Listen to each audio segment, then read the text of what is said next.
Bem-vindos a mais um episódio do podcast Migrantes de Sucesso. Eu gostaria de agradecer a todos os feedbacks que a gente recebeu, em especial no nosso último episódio. Feedback sobre a qualidade do conteúdo, feedback sobre o áudio do Spotify que deu problema. Veri, muito obrigado pelo seu feedback.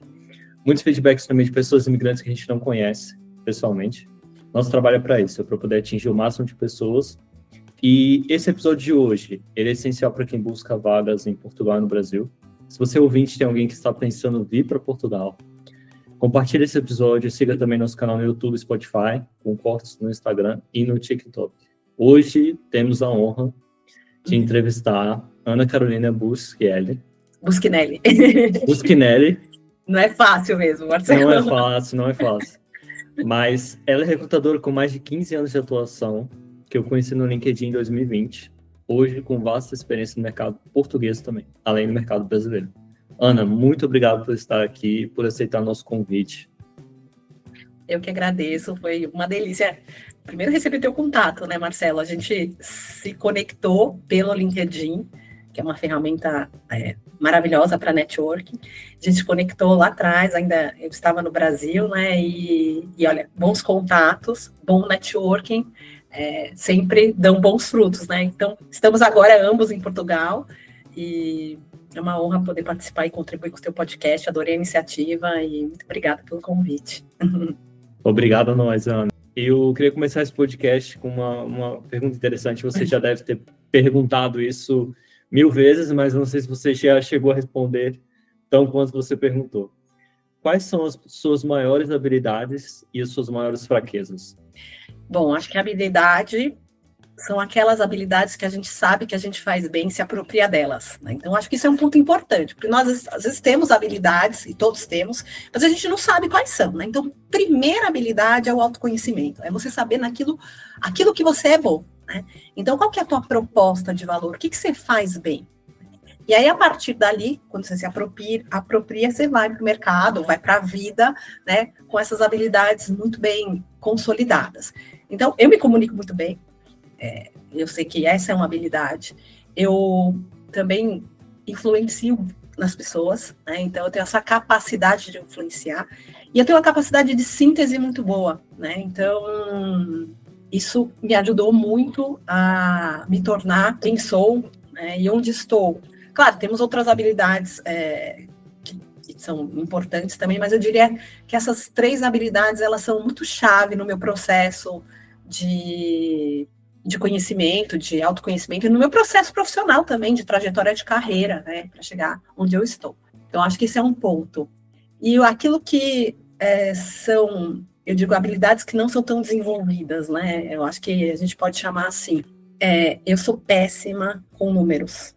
Então, assim, péssima mesmo, né? Eu sou da área de humanas, sou psicóloga, eu falo que eu sou muito orientada a pessoas, né? Então, olhar para um número, decifrar, por exemplo, um dashboard, ou olhar para indicadores, é um processo que demanda muito, né? Então, assim, óbvio, eu vou saber, porque são, né, obviamente, quando ele vem para você, ele é intuitivo, mas, assim, olhar para isso, decifrar isso, é algo que eu vou demorar muito tempo. Então, na minha carreira, óbvio, né? Óbvio que você vai ali, você tem que dominar o assunto, mas não é onde eu sou especialista, né? Então, isso é um ponto que eu acho que, eu diria que hoje é meu maior gap, assim. E eu acho que um outro gap que eu tenho, de novo, né? Que eu chamo de gap, porque tudo isso a gente, né, esses gaps são técnicos, né? Você pode sempre melhorar e ir em busca de conhecimento. Eu acho que é com idioma. Eu sempre quis e sempre busquei, por exemplo, se alguém falasse o inglês muito bem, eu ainda não estou nesse nível, né? Então, eu tenho esse gap e essa insatisfação comigo mesmo, do idioma, do inglês, principalmente, que é uma língua super importante, mesmo aqui em Portugal, né? Então, eu diria que são esses, assim, Marcelo, hoje são situações ou gaps que me atrapalham, sabe? Que eu sinto que podem me atrapalhar na minha carreira. Sim, essa história do inglês é bem interessante, a gente vai falar sobre isso quando a gente estiver falando sobre recrutamento. E o inglês, ele é um caso interessante, porque eu tive no Vale do Silício em 2014 e eu conheci uma pessoa lá, enfim, ela era uma diretora de uma grande empresa brasileira, e a empresa dela fazia a ponte entre empresas do Brasil e Estados Unidos. E, Ana, juro para você, se você vê o inglês dela, você fala assim, como essa mulher é uma diretora de uma empresa? Sério? Ela tem a pronúncia muito pouco sofisticada, vamos dizer assim. É uma pronúncia básica, mas ela consegue se comunicar, ela consegue ser fluente, ela consegue ter vocabulário, e ela fala e ela é entendida. Então, assim, eu confesso que depois que eu vi ela, eu pensei assim, eu tenho que melhorar muito a minha autoestima, porque tem muita gente que talvez saiba menos do que eu, mas consegue ir 5, 10 vezes mais longe, porque mete a cara e faz Sim. E vai daquele jeito, sabe? Sim. Então, depois dessa viagem em específico, eu comecei a olhar para mim de uma outra forma. E isso, de uma forma um pouco indireta, melhorou meu inglês, sabe? Porque quando a gente se predispõe a falar um pouco mais, a gente também perde o medo, né? E perdendo o medo você pratica, enfim, consegue melhorar de uma forma mais dinâmica. Porque nós somos muito autocríticos, né? Sim. E quanto maior é a nossa... quanto maior é o nível de carreira que nós estamos, ou seja, né, as nossas conquistas, onde nós chegamos, mais esses gaps, por exemplo, tem pessoas que têm gaps de falar em público, né, ficam travadas, enfim, esses gaps de comunicação, que é o que a gente está falando, né, aqui, na verdade, mais eles nos envergonham. Então, você pega, por exemplo, um grande executivo, para ele, esse tipo de gap, assim, é algo muito constrangedor, é uma fragilidade. Então, a gente tem que cuidar disso e também, como você disse, talvez não ser tão exigente, porque nós não nascemos, nós não somos, não nascemos em países de língua inglesa, né? Então, talvez a gente exija muito, né? Que também, às vezes, não é por aí. Sim, sem dúvida. Um outro exemplo também eu posso dar do Jorge, que foi inclusive nosso último entrevistado.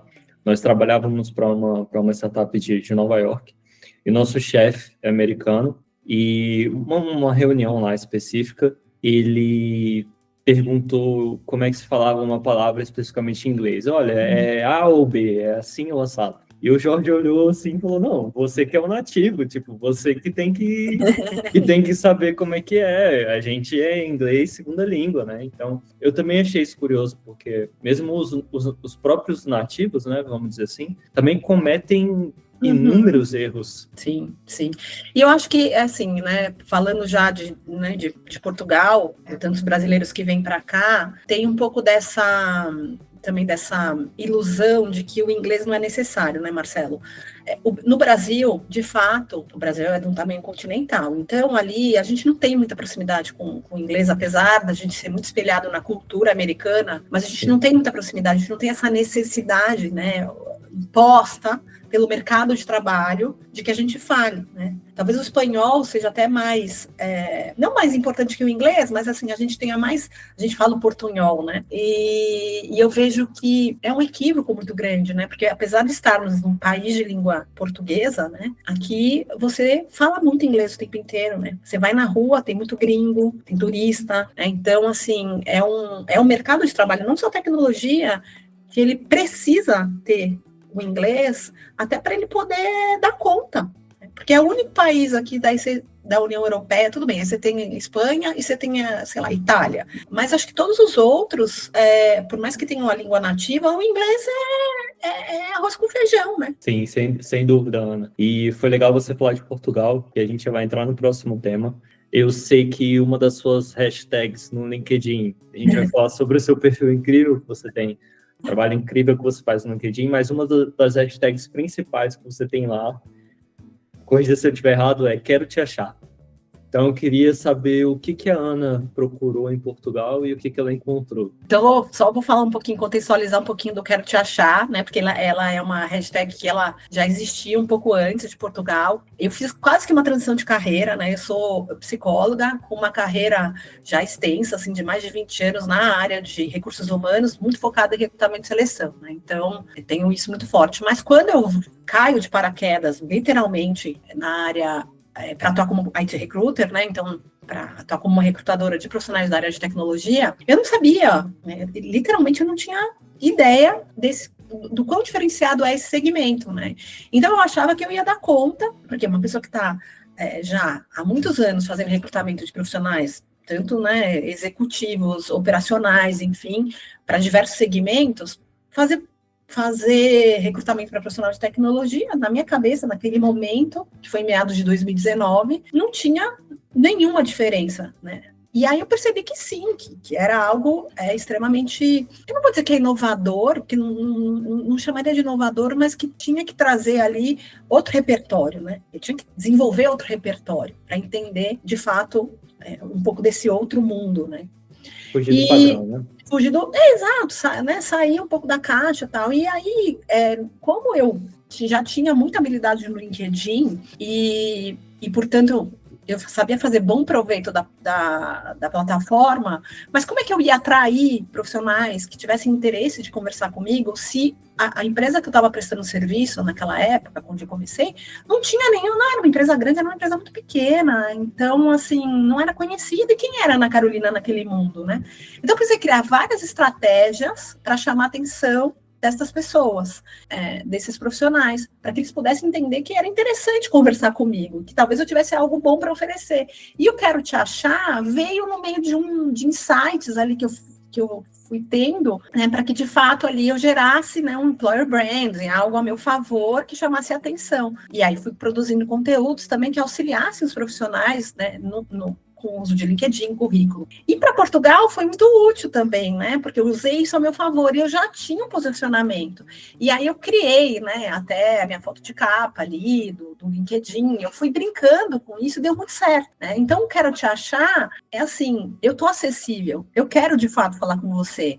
Eu não sou um robô, né? Eu sou alguém que está aqui, que quer te ouvir, né? E assim, como é que eu me conecto com você, né? Para que você tenha interesse de conversar comigo, de responder uma abordagem. Então, é um processo também, Marcelo, que eu vejo no recrutamento, que é um processo que a gente tem que criar essa comunicação, de novo, essa interação, onde tira o recrutador do lugar dele, daquele posto de que, eu sou a autoridade máxima. E não é isso. Então, vamos trazer mais para perto essas pessoas. E deu muito certo. E eu adoro.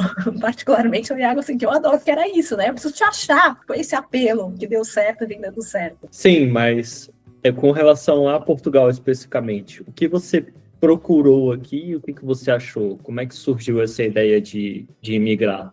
Então, falando do meu movimento para Portugal, foi algo que eu não estava procurando. Então, eu não estava orientando a minha carreira para Portugal. Então, depois que eu me consolido como especialista, né, no recrutamento de profissionais de tecnologia, eu trabalhava muitas as vagas no Brasil e algumas vagas eu tive a oportunidade de trabalhar para os Estados Unidos. E sempre contratando brasileiros, né? Então, esse sempre foi meu target. E, no meio do caminho, surgiu a oportunidade de começar a prestar serviço para uma empresa em Portugal, porque eles estavam exatamente com o incentivo do governo de trazer profissionais para cá. E eu começo como um trabalho freelancer com eles, com essa empresa aqui em Portugal, e começo a trazer brasileiros. E dá muito certo. Esse movimento deu muito certo. E eles me chamaram para vir para cá e fazer parte, né, do quadro da empresa. Isso em que ano? Isso foi em 2022. Eu comecei a trabalhar com eles em 2021, mas em 2022 que realmente eu me mudo para Portugal. E então eu fiquei 1 ano trabalhando com eles, realmente enviando, né, ou seja, direcionando profissionais do Brasil para virem para Portugal, para se mudarem para cá, porque a empresa promoveu o Tech Visa. E quando o mercado no Brasil acaba, por conta das layoffs, até a gente conversou um pouquinho no começo, né? O mercado brasileiro, ele entra, não é numa crise, mas ele se estabiliza, né? Porque ali foi uma onda ali que a gente surfou, que foi muito boa. Então, de contratações a rodo, profissionais júnior sem experiência, sei lá, ganhando 5 mil reais, assim, que era algo que hoje é impraticável, a gente sabe, no mercado brasileiro. Então, quando isso diminui, nesse movimento ele acaba entrando, né, de novo num patamar, né, que era mais estável ali, eu acabo não tendo tantos contratos Eu contratava profissionais para diversas empresas. Então, eu criei minha consultoria bem pequenininha, mas fazia esse trabalho. Portugal estava muito aquecido, então, neste momento, eu entendi que para minha carreira, eu precisava vir para cá. Então, não foi algo que eu pensei, que eu planejei, que eu almejei, mas foi algo que aconteceu naturalmente por conta do meu trabalho. Então, e aí eu vou, né, citar um dado que foi muito interessante, que quem me achou em Portugal, na verdade, foi um diretor dessa empresa que eu vim para cá para trabalhar, por intermédio de um profissional que eu entrevistei, para uma vaga nos Estados Unidos. E esse profissional foi um processo muito bacana, deu super certo, mas no final das contas ele não quis ir para os Estados Unidos, ele quis vir para Portugal, e eu perdi contato com ele. Quando ele chegou em Portugal, ele foi trabalhar para essa empresa. E assim, e aí, quando veio o incentivo do governo para contratar profissionais do Brasil, esse diretor pediu uma recomendação para ele, e na hora ele lembrou de mim. Isso já fazia uns 2 anos que a gente tinha tido o nosso último contato. Mas foi tão importante o processo seletivo comigo, como alguém que o apoiou nas etapas, que ele nunca esqueceu. E aí foi ele que me indicou. Que legal! Foi aí onde surgiu a oportunidade, eu sou super grata, né, a ele. Mas foi, de novo, um networking que deu muito certo, e naquele momento foi importante para que eu pudesse vir para cá. E cá estou, vai fazer 4 anos, né? Então, eu vim para 2022, então vai fazer 4 anos que eu estou aqui, Marcelo. Nossa, que bacana, porque nesse caso, o Quero Te Achar não funcionou só pro candidato te encontrar, serviu também para um gestor, né, de uma empresa poder encontrar e saber mais sobre o excelente trabalho que você faz no LinkedIn recrutando pessoas. Sim. E, Ana, quando veio essa oferta, assim, porque você falou uma coisa que é curiosa, você sempre, vamos dizer assim, de uma forma direta, né, promoveu Portugal para os seus candidatos. Olha, Portugal está precisando de gente, se muda e tal. Isso você sugerir para outras pessoas é uma coisa. Como é que foi para você quando veio essa proposta para você? Foi fácil, assim, aceitar? Você teve que pensar? Como é que foi essa lógica, assim, desse processo de mudança? Olha, eu sempre quis ter uma oportunidade internacional, e eu sempre gostei muito da Europa, né? Tive a oportunidade de vir para cá e a passeio, e já conhecia Portugal, enfim.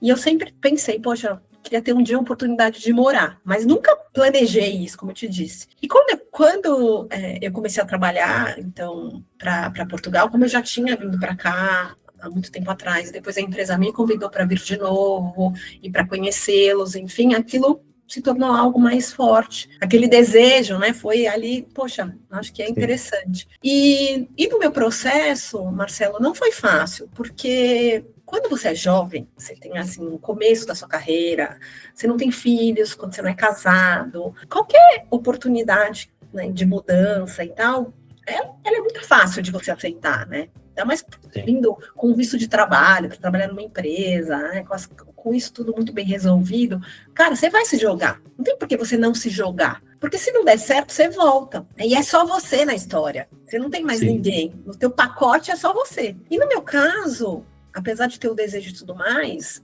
eu tenho uma filha. E a minha filha, nesse processo de mudança para Portugal, ela não estava incluída no meu pacote. Quando você diz pacote, é na questão do visto e tudo mais? Não, é pacote de estar. Como é que eu trago uma adolescente, uma pré-adolescente para cá, para uma situação onde eu vou vir sozinha, porque eu sou separada? Como é que eu trago uma adolescente, dou conta do meu trabalho novo, da minha vida aqui, que eu não sei como é que seria e tal, com uma menina de 13 anos? Vai depender única e exclusivamente de você, né? Então, assim, eu falo que foi a escolha de Sofia da minha vida. Interessante.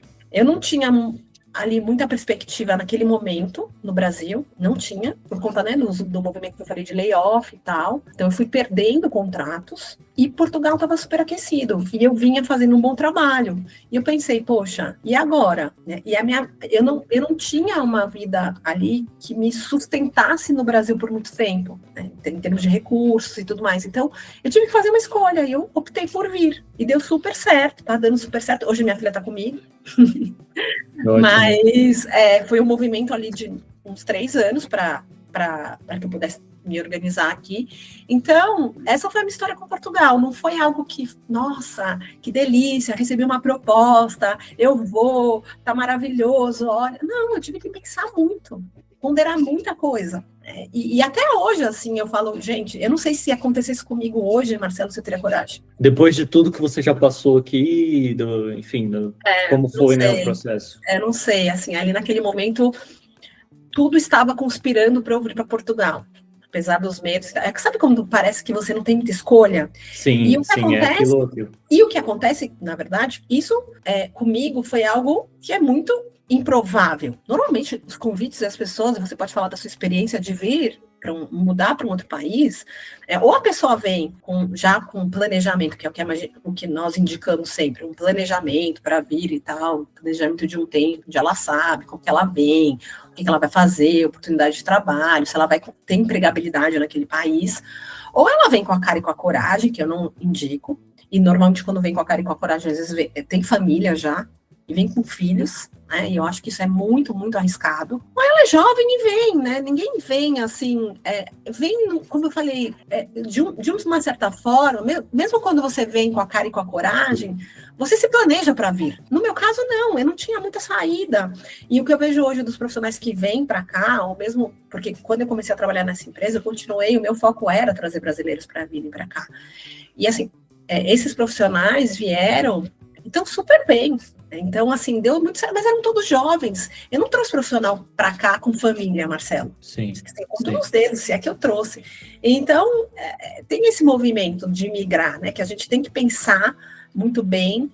E às vezes a gente não tem escolha, mas normalmente a gente tem. Sim, no fundo, né? Você imagina, você já tinha uma carreira consolidada no Brasil, você poderia ter se reinventado lá, ter dado um jeito, né? Tipo, mesmo com os contratos acabando, a gente ali em 2021, eu diria que de 21 para 22, a gente surfou uma onda muito negativa também nos processos de layoff, vários processos que eu participei antes de vir para Portugal, praticamente todos eles sofreram layoff, demissões aí em massa. E eu fiquei pensando, caramba, será que se eu tivesse ficado no Brasil e aceitado uma dessas propostas, eu estaria sem emprego, sabe? Então eu penso muito nisso e é interessante você falar sobre isso, porque muitas vezes a visão que a gente tem da vida, né, normalmente é assim, a gente só vai ter ela depois de passar por aquele momento.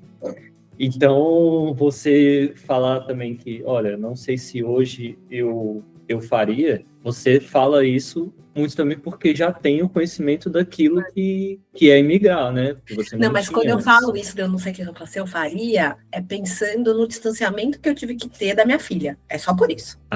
Ou seja, ela não veio contigo de imediato, ela passou por um período depois. Exato. Essa coragem que eu não sei, essa coragem que hoje eu acho que eu não teria mais. Entendi. Então, naquele momento, a oportunidade, como é o que eu te falo. Quando você é jovem, ou você não tem filhos ainda, não é casado, ou você tem uma namorada, um namorado, ou, né, enfim, um parceiro ali que topa essa aventura junto com você, cara, maravilha, não tem por que não vir. Né? Se isso apareceu na sua vida, agarra. Claro que qualquer oportunidade que a gente tenha que faça sentido, óbvio, da gente explorar outros países, é muito bem, é um aprendizado para a vida, assim. Né? E eu não estou dizendo que é Portugal, para a vida. Né? A gente sai da nossa zona de conforto, e o quanto a gente cresce quando a gente sai da zona de conforto, é maravilhoso. Mas quando eu falo do ato de coragem, foi de ter vindo sozinha, eu não sou jovenzinha, né, mais e tal, então ter vindo sozinha, meter as caras, deixado, né, quando eu falo deixado, assim, deixado numa estrutura, minha filha, obviamente, né, mas ter me distanciado dela. Sim, isso foi um ato, pois é, foi um ato de coragem para mim, que hoje eu não sei se eu daria conta. Sim, depois de passar pelo que vocês passaram, né? Eu imagino também que tenha tido questão documental da sua filha que não saiu no tempo esperado, né? Como é que foi esse processo? Ela teve que fazer um visto? Não, na verdade não, porque eu tenho cidadania portuguesa, eu tenho essa mais-valia. Né? Então, o que acontece foi, não tinha sentido eu trazê-la para cá se eu não tivesse organizada aqui. Então, será que o trabalho ia dar certo? Ok. Como é que eu cuido dela sozinha? Eu não tenho rede de apoio aqui. E se acontecer alguma coisa? Então, eu não poderia tirá-la do lugar dela sem ter uma estrutura aqui. Sim. Porque uma coisa é você vir com a família. Você tem a estrutura, de certa forma. Você traz essa estrutura do Brasil. Outra coisa é eu vir sozinha, tentar uma vida aqui, e ela... Se ela tivesse 18 anos, ok. Mas ela tinha 13 anos. Na verdade, ela tinha 12. Então, não tinha como. Então, eu realmente precisei fazer uma escolha. E quando eu fiz essa escolha, Marcelo, obviamente eu pensei no futuro dela. Eu falei, ok, vamos passar por isso. Estamos preparadas para passar por esse distanciamento, né, do dia a dia, físico e tudo mais. Mas eu acho que eu vou abrir um caminho para ela também. Eu vou dar essa possibilidade, essa oportunidade para ela. Eu fico até arrepiada quando eu falo disso, porque abrir um caminho. Pode ser que ela não queira trilhar. Hoje ela está aqui, mas ela pode ser que ela não trilhe. Mas eu falo, é o meu legado. Tem uma opção então, que você está dando, né? Que você não teve no passado. Exatamente. E não dizendo de novo que aqui é melhor do que o Brasil ou não, mas é expandir. Né? Expandir oportunidades, que a gente tenha isso. Então, se ela quiser fazer depois uma faculdade, um mestrado aqui e tal, de repente é uma escolha dela, mas ela vai ter essa possibilidade. E eu falo, isso é uma mais-valia, né? É uma mais-valia. Ela é uma privilegiada, assim como nós somos e estarmos aqui, mesmo que a gente possa ter problemas, questões e tal, nós somos privilegiados, Marcelo, de certa forma. Sim. E isso é mérito nosso. Sim, muito trabalho, né? Você vê que os seus anos todos de experiência que você já tinha te permitiram galgar uma oportunidade no exterior. E é interessante isso, porque você, de certa forma, vendia esse futuro para várias pessoas jovens que estavam querendo experimentar coisas novas, ou no mercado de tech, que a gente sabe que é um mercado muito vasto. E aí chegou a sua vez de, tipo, olha, agora é a sua vez de tentar experimentar Portugal. E você teve a bravura e a coragem de vir e pensar na sua filha também. Isso é muito emocionante mesmo e corajoso da sua parte ter tomado essa decisão em prol da sua filha.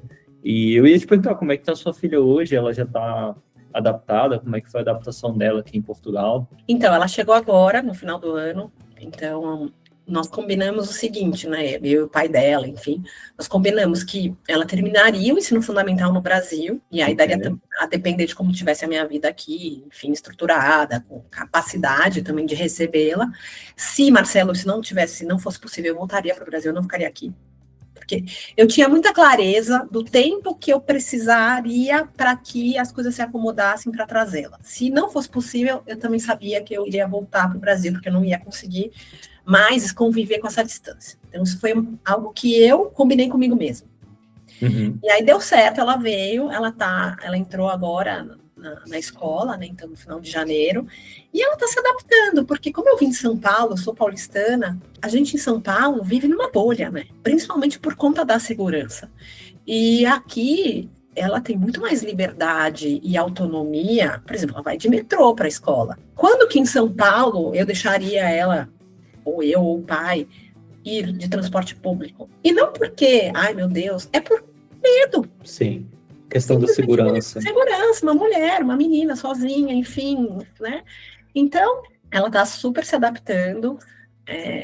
Ela veio muito bem preparada também, porque ela estudava em escola particular em São Paulo. Então, ela veio preparada para cá, ela está numa escola pública.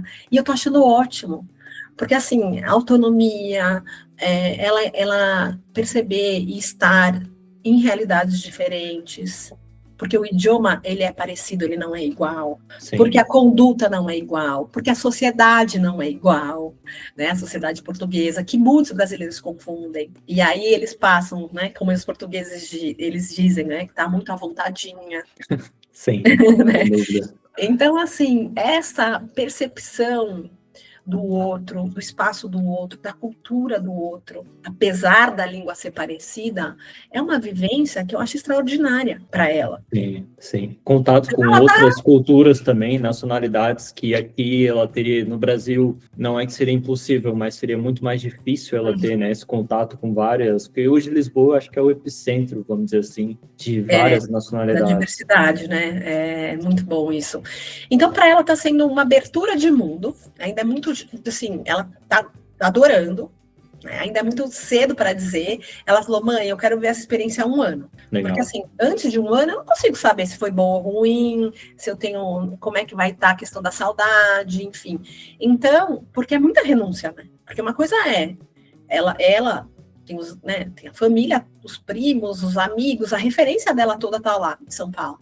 Aqui ela só tem a mim. Então ela tem que começar a construir também, né, uma nova referência, enfim. E eu acho isso muito bom, mas também acho de uma coragem. E, não, de novo, imigrar não é para todo mundo, Marcelo, não é. E isso não faz de ninguém melhor ou pior. Mas imigrar não é para todo mundo. Porque, como eu te falei, a gente sai muito da nossa zona de conforto. Sim. Eu ia te perguntar exatamente sobre isso, Ana. Você deixou sua filha, né?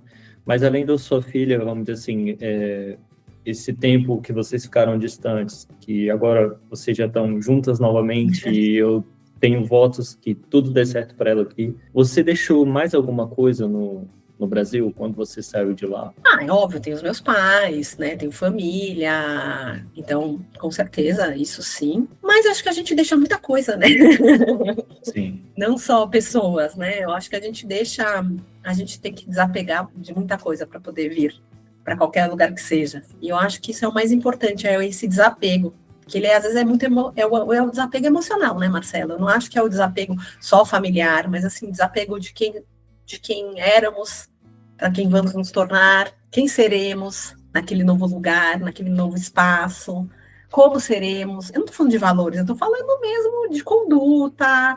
E aí você é obrigado a olhar para dentro. Ainda mais quando você vem sozinha, sozinho, você é obrigado. Eu falo assim que eu, em 2 anos, assim, os primeiros 2 anos, para mim, assim, eu passei por experiências internas mesmo muito profundas. E assim, em 10 anos eu não conseguiria se eu não tivesse tido essa experiência. Por isso que eu digo, é uma experiência muito rica. Mas a gente tem que estar preparado. E eu vejo muito assim, como Portugal tem a mesma língua, as pessoas acham que, ok, as pessoas não entendem muito bem o que envolve, o que vai envolver. Como eu falo, sair da zona de conforto, da nossa zona de conforto. E muitos brasileiros que eu conversei, que estavam no processo, de repente, para vir para cá e tal, alguns deles, logo de cara, eu disse, ainda não é para você. Eu fui muito honesta. Já dentro do processo. Dentro do processo, não é. Porque você tem apego a isso, apego à cidade, apego à família. São apegos que vão fazer com que você chegue lá e você não vai conseguir se adaptar porque você vai deprimir. Sim. E eu dizia isso com muita clareza. Antes de falar de salário, né? Então, enfim, era assim, o quanto você está aberto. E a depender do discurso, porque eu investigava isso. Uhum. Porque, para mim, é muito importante. Eu não vou jamais, de novo, lembrando da minha capacidade de influência. Influenciar pessoas, mas eu nunca vou influenciar ninguém para fazer algo que ali eu já percebi que não vai ser interessante. Claro, não sou eu, mas assim, eu trazia pontos importantes e as pessoas falavam, obrigada. Que bom que você é muito humana e você está me trazendo esses pontos que eu não fazia ideia e que isso podem, sim, sem dúvida, impactar minha decisão, impactar minha maneira de estar lá, porque eu estava com uma outra ideia. Porque, assim, num processo de venda, que é o que a gente faz, a gente vende a oportunidade. Sim. Você vende muita fantasia. Sim. E não eu não concordo com isso. De novo, eu sou orientada para pessoas, eu sou orientada para resultados. Como eu sou orientada para pessoas, automaticamente o resultado vem. Mas ele é um resultado genuíno do meu trabalho, e isso faz com que eu me sinta bem. Porque eu não posso vender uma ilusão para ninguém. Sem dúvida, igual vários influenciadores fazem, né? Vem para Portugal, você vai conseguir um emprego em 3 meses, vai ganhar 2.000 euros. Não, eu falo com profissionais que hoje ainda me procuram, e eu falo, como é que tá teu inglês? Meu inglês, então não venha, faz inglês primeiro. Fique, né, com o inglês que você consiga se comunicar minimamente. Porque senão você vai abrir mão, né, de uma vida até confortável, e tem isso também. Às vezes a pessoa estava com uma vida super confortável, e aí ela vem para cá, gente, aqui os prédios são caindo aos pedaços, e é tudo caro. Sim. Gente, sim. Você tem coisas muito boas, você tem coisas aí, de repente o cara tá lá, mora no interior, com uma casa, com piscina, churrascão todo final de semana, o que você vai fazer em Portugal, meu amigo? Você tava bem aí? Com a família pertinho ali, né? Será que você tá, assim, de verdade? Não, eu quero, beleza. Mas você não vai ter isso lá. No máximo você vai ter um churrasco meia boca, com uma carne meia boca, que vem da Irlanda ou dos montes, sei lá, eu das onde, que é dura, horrorosa, que eu não consigo comer, cheia de nervo, né? Sim. Com uma cerveja que eu não gosto, Então, assim, eu tô falando, agora eu tô brincando, né? Tô exagerando um pouco, mas assim, quais são suas referências? E eu perguntava, o que você não abre mão? Dependendo do que a pessoa me falasse, eu falava, então, acho que é melhor você repensar. Sim. Não é? Teve algum caso de uma pessoa que, mesmo com todos esses avisos seus, decidiu ir? Como é que foi isso, Ana? Não, acho que assim, as pessoas ficaram bem setadas de que, né, do que poderiam encontrar. Não tive nenhum caso assim que a pessoa chegou aqui, pelo menos das pessoas que eu trouxe, que deprimiu e disse, nossa, o que eu tô fazendo aqui? E começou a falar mal. Acho que as pessoas, porque, de novo, a maior parte das pessoas que vieram para cá, pelo menos através do meu trabalho, do meu intermédio, eram jovens. Sim, pessoas que podiam arriscar mais, vamos dizer assim. Aí é muito delícia, né, Marcelo? Você é jovem, você mora em qualquer lugar, você divide a casa. Eu, por exemplo, falava, gente, eu não vou, assim, sair do meu cantinho, que era um cantinho ok, um apartamento ok, pequenininho, não tinha, né, nem garagem, meu apartamento, tá? Mas eu era feliz lá na minha casinha para ir dividir banheiro com 7 pessoas. Sim. Mas isso sou eu.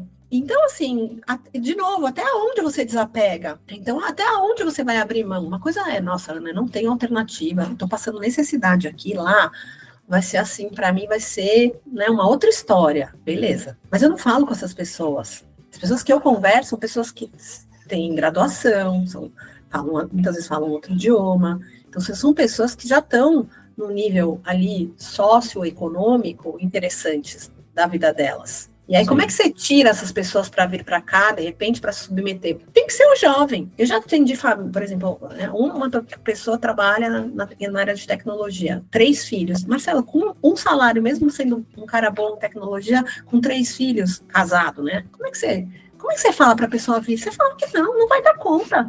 Aí eu falava para ela, não, o seu salário, sua mulher trabalha? Não, ela não trabalha, ela é dona de casa. Você não vai conseguir manter a sua família aqui, a não ser que você venha sozinho, faça, entenda, e aí você traz sua família. Então eu trazia muito essas informações e as pessoas me agradeciam. Sim, porque não é sobre uma vaga, né? E vamos dizer assim, você nem teria obrigação de fazer isso, né? Você está ali com interesse comercial, mostrando uma vaga, trabalhando para uma empresa, mas uma coisa que sempre me chamou a atenção em você, e eu vou falar isso no final do nosso podcast, é o seu olhar humano, da sua capacidade de ver quem está ali por trás de um currículo, né? Ver realmente sobre a vida da pessoa, sobre as motivações. Porque, como você disse, migrar não é uma coisa, não é uma brincadeira, né? Como a gente, pelo menos eu mudei de estado no Brasil e eu imaginava na minha cabeça de leigo que eu ir para Portugal vai ser como mudar de Brasília para o Rio, ou de Brasília para Goiânia, vai ser uma coisa assim, uma mudança dura, mas vai ser uma mudança suportável. E, cara, o primeiro ano aqui em Portugal foi uma coisa que foi tipo o JK, 50 anos em 5, sabe? Então, é alucinante mesmo você olhar para trás e ver, cara, passei isso tudo num ano. Como é que é possível? Enquanto que no Brasil, não é dizer que a vida era sempre calma, mas eu acho que é uma velocidade diferente, né? E você falou bem, a imigração, ela te traz essa noção de urgência, eu acho que ela é vamos dizer assim, um catalisador, né? Sobre o que a pessoa quer, sobre quem a pessoa é, você fica muito mais introspectivo, você tem que se ver mais.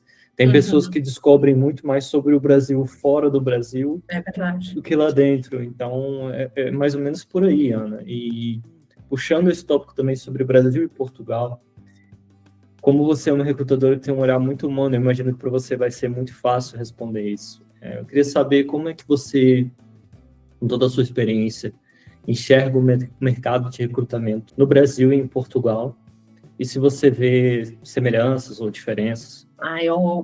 Quando eu cheguei aqui, foi um baque também. Quando eu cheguei realmente para trabalhar, inserida dentro do contexto, eu trabalhei com portugueses, todos os meus colegas de trabalho, os diretores, enfim, são portugueses. Então, eu falo que foi minha segunda, como se fosse não vou dizer que é uma transição de carreira, mas quase como se fosse, assim, né? De novo, tendo que me reorganizar e me adaptar e tal, para uma realidade diferente. Primeiro que o Brasil, de novo, é um país continental, de tamanho continental, e você tem ali uma diversidade muito grande de empresas, grandes, pequenas, startups, enfim, você tem uma diversidade muito grande, e aqui você já não tem essa diversidade tão grande. Então, aqui você tem um mercado de trabalho fomentado por consultorias, muito no modelo de contratação, de alocação, do outsourcing, para grandes empresas aqui.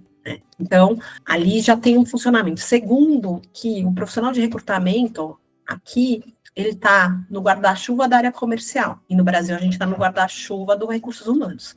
Então, só ali, você já está situado de uma maneira diferente. Ou seja, você está abaixo do comercial. Teu diretor é um cara do comercial. Você não se reporta a uma diretora, um diretor de recursos humanos. Então, você já está desvinculada.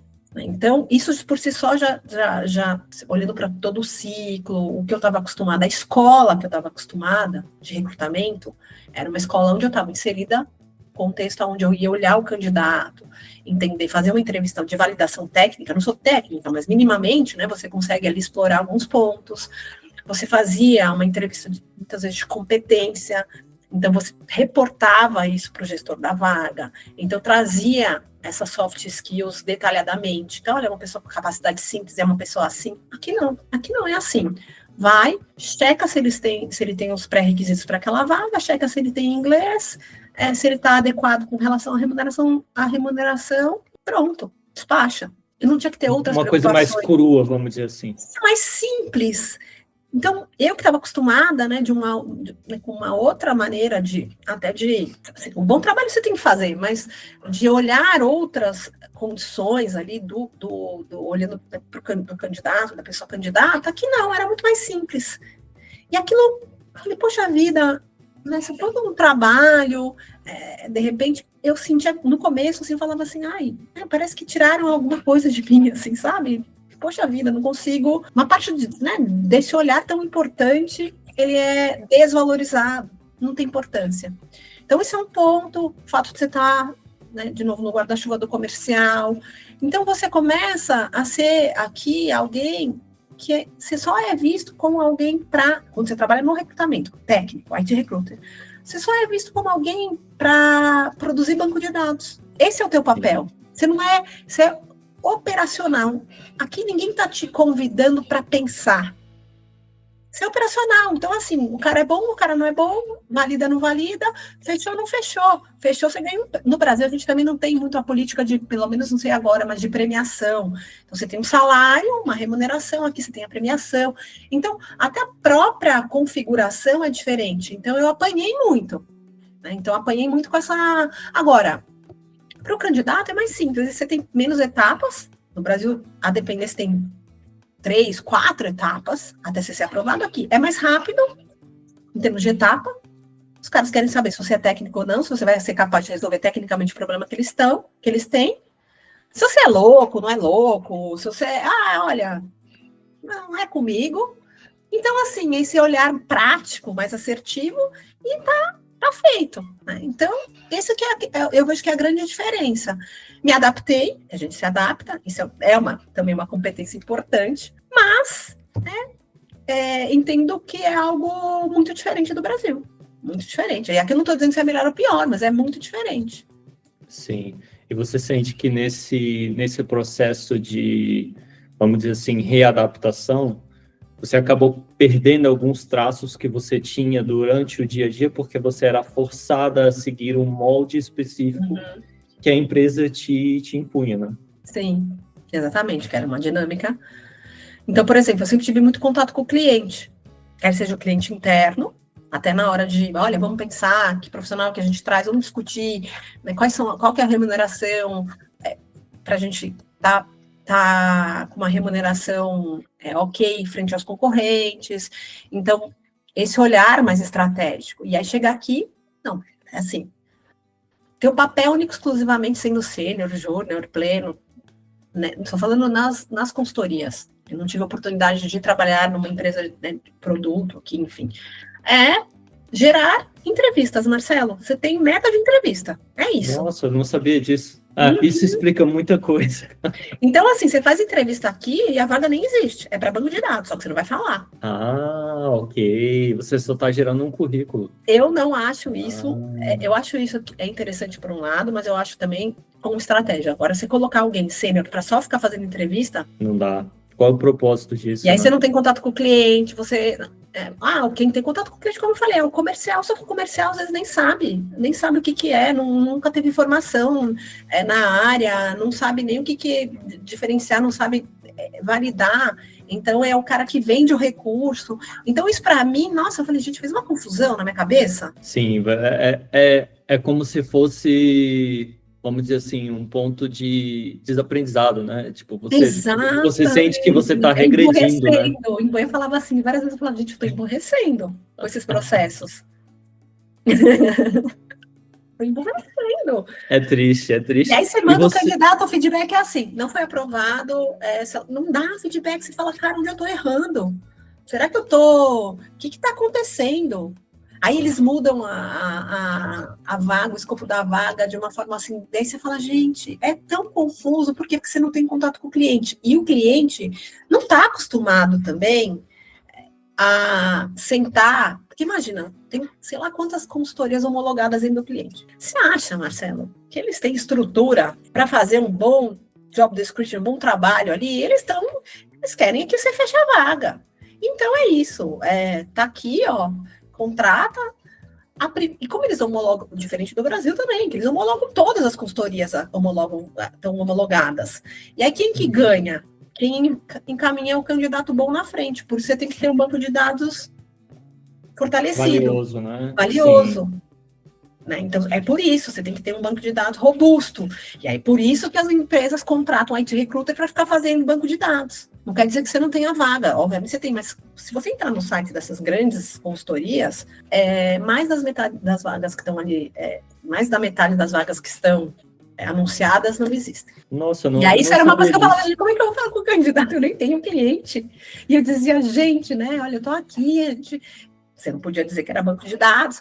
E aí, obviamente, o cara fica sem feedback. Ai, gente, olha, claro. Pronto, falei, sincericídio aqui. Não, e faz todo sentido, Ana, porque você vê, eu tive em 2023, eu passei por 2 saídas seguidas de empresa, num tempo ali de 6 meses, e eu tive mais de 80 entrevistas só nesse ano. E eu até comentei isso no LinkedIn, esses dias também não tenho medo nenhum de falar, acho que a gente tem que ser sincero mesmo e buscar aprender, assim como eu estou aprendendo muito contigo aqui hoje, para a gente poder melhorar, né? Para a gente poder evoluir como sociedade, enfim. E dessas 80 pessoas, 80 empresas que falaram comigo, se eu te disser assim, Ana, entre 5 a 10 tiveram um approach ok. E muitas vezes até nível de educação também, umas coisas assim que eu achava muito básicas, né, da sociedade, você saber falar com a pessoa, você saber se portar, interagir. Você ligar, por exemplo, se eu te ligo no meio do seu dia, eu acho que é uma obrigação de perguntar, olha, Ana, você está podendo falar agora? Sim. Você está ocupada? Você tem 10 minutinhos para falar comigo? Quando a gente pode... Não, tinha gente que me ligava e falava assim, olha, a vaga é assim, assim, assada, eu preciso disso. Eu ficava, meu Deus, mas será que eu posso falar agora? Será que eu estou podendo ouvir? Então, eram umas coisas assim... Parece uma corrida, né? É uma corrida de cavalos, né? Exato. E isso que você descreve agora, acho que vai esclarecer muitos pontos para pessoas que também querem ter um LinkedIn bom, que querem saber com quem estão falando. Muitas vezes a vaga que a pessoa está aplicando pode não ser real, né? Então, isso é um insight muito poderoso, assim, que eu não fazia ideia, honestamente.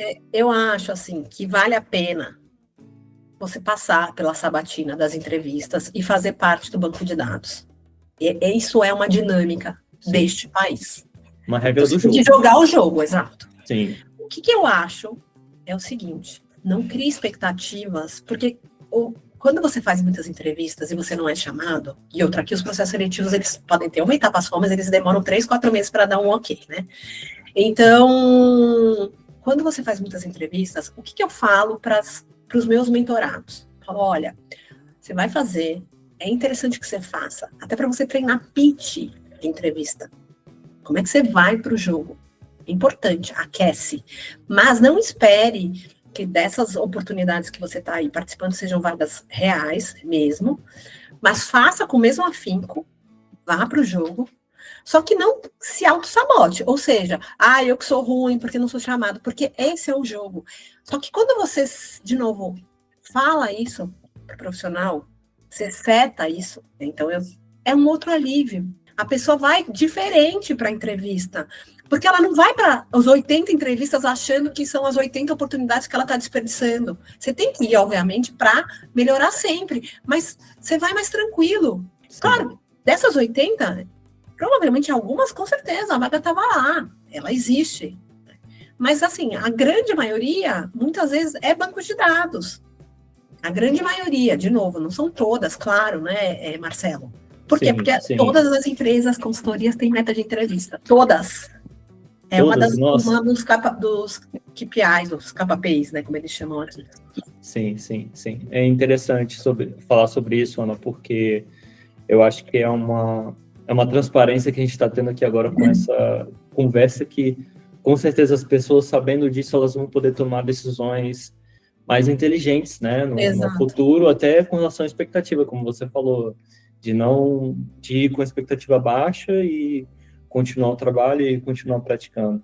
Ana, você, na sua opinião, você acha que ainda existe tabu sobre faixa salarial em Portugal? E por que você acha que esse tema ainda é tão sensível, seja para as empresas ou para os candidatos? Isso é assim, eu não tenho certeza nas respostas, porque eu não estou ali, não sou tomadora de decisão nesse sentido, não sou eu que estou ali fazendo cálculo, mas hoje tem uma margem, né, que as consultorias trabalham para conseguirem, obviamente, ficarem competitivas também. Algumas consultorias trabalham com uma margem maior e, obviamente, aí o salário ele vai impactar ali no candidato. Então, isso é uma prática que vai acabar, por quê? Porque com a nova lei, que acho que entra em vigor esse ano, de transparência, não sei se você sabe disso, Marcelo, mas todas as empresas que contratam profissionais, pelo menos eu sei que no segmento de tecnologia, mas eu imagino, elas são obrigadas a colocar o salário na descrição da vaga. Isso na União Europeia? Não sei se é a União Europeia, eu sei que Portugal sim, tanto é que a gente já, no ano passado, né, enquanto eu estava na empresa, a gente já vinha, eu não sou da RH de novo, mas a gente já vinha recebendo essas normativas para se adequar. Então, não sei se é a União Europeia, não sei te dizer. E aí, para poder agir com mais transparência, porque é isso, o profissional que está do outro lado, ele tem ali, obviamente, um valor, mas depende muito, porque às vezes o cliente final é o mesmo, só que uma consultoria esfola mais o valor do candidato do que a outra, porque ela está mais agressiva, ela quer estar mais agressiva na margem para ela, né? Então, você tem que entender. E aí, uma coisa que é muito curiosa, não vou dar nomes aqui nem nada, mas eu tenho um casal de amigos, ambos são engenheiros de software, eles vieram contratados por mim, eles são casados, e aí teve uma situação muito constrangedora, parece que foi exposta ali, não sei se num arquivo, uma folha, não sei exatamente, o valor do salário, ou era a margem que a consultoria estava levando em cima do salário, e aí aquilo ali, às vezes tem, né, quando o profissional vê, nossa, mas se eu pudesse ir direto, ou se eu pudesse, eu estaria ganhando esse X, e os caras estão ganhando X em cima de mim. E às vezes isso até para o próprio cliente final, quando isso não está claro, ele não fala sobre salário, às vezes, com o contratado, né? Então, assim, começou a dar muita confusão isso. E muitos profissionais começaram a saíam dessas consultorias porque sabiam que pagavam mal. Então, é óbvio que tem muito interesse, e tem interesse em todos os lugares, né? A empresa quer lucrar. Gente, o mundo capitalista é esse. Gostem ou não gostem, né? A gente ali, nós somos peças, recursos na mão dessas empresas. Como que a gente vai utilizar isso da melhor maneira, sabendo dessa informação? Claro, a gente não controla, Mas qual que é o mundo ideal? O mundo ideal é você vir para cá e não trabalhar via consultoria, você trabalhar direto numa empresa. Só que hoje 95%, não sei se é essa relação de empresas aqui em Portugal, utilizam as consultorias para fecharem as vagas delas. E aí, assim, tem um cenário que está mudando, mas ele ainda é um cenário muito, eu diria, muito embrionário, que são os movimentos de startups, de investimentos, né, das startups, principalmente Portugal, Lisboa, para contratar profissionais. E aí eu não sei ainda, é uma coisa que eu vou pesquisar mais a fundo, Marcelo, não sei se você tem essa informação, se essas startups que estão vindo com investimentos, que já estão, tem algumas startups portuguesas bem expressivas já, se elas estão usando as consultorias para contratar profissionais no modelo de alocação, ou se elas estão já se organizando para contratar diretamente. E aí o pulo do gato é contratar diretamente. Tanto isso para o candidato, para a pessoa candidata. Sim. Sim, se você for para o caminho da consultoria, ela é uma entrada, para você não chegar aqui, por exemplo, e ficar sem trabalho, ela é uma entrada no mercado. Mas você tem que saber que é um período que você vai ficar ali. Não pode ser definitivo, né? Vamos dizer assim, você tem que tentar ir para uma empresa. Eu, em 2023, eu tive um processo pela EDP, e a EDP foi por uma consultora também. Eu passei pelas fases do processo e no final, não sei porquê, mas parece que eles gostaram muito do meu perfil e a EDP queria me contratar diretamente.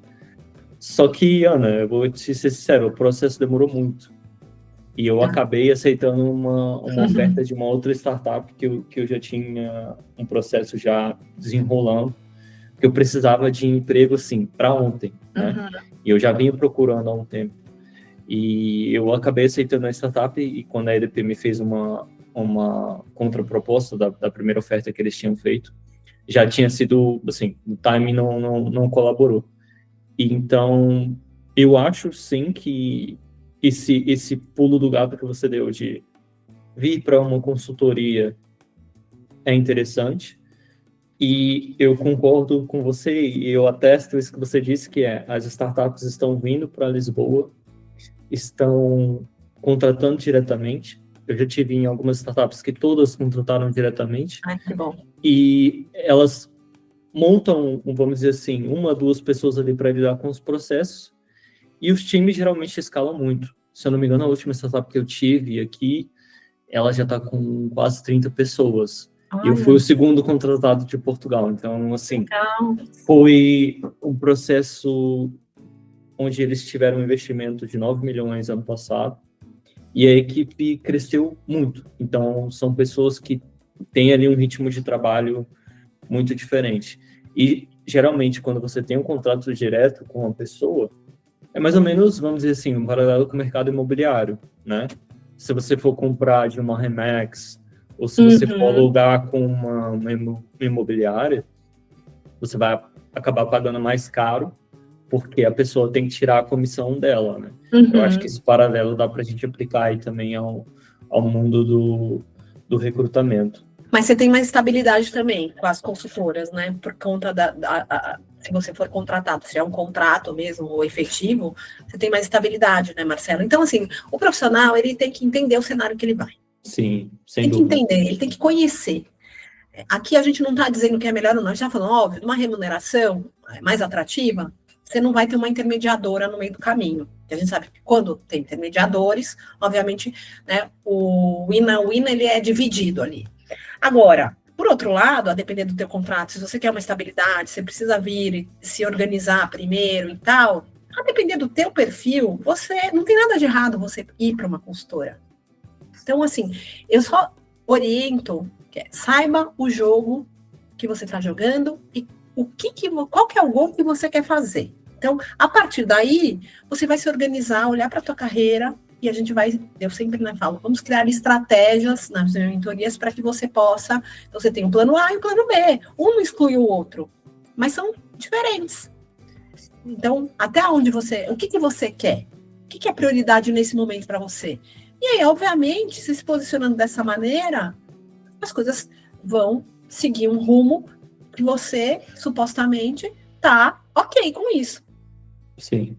Tá né? dentro daquele jogo que você aceitou jogar e não caiu ali de Exatamente. Você paraquedas. tá Você sabe lúcido, as né? regras. Exato, perfeitamente. E Ana, o que você acha, assim, da sua opinião, que são as áreas mais aquecidas no momento dentro do mercado de IT aqui em Portugal?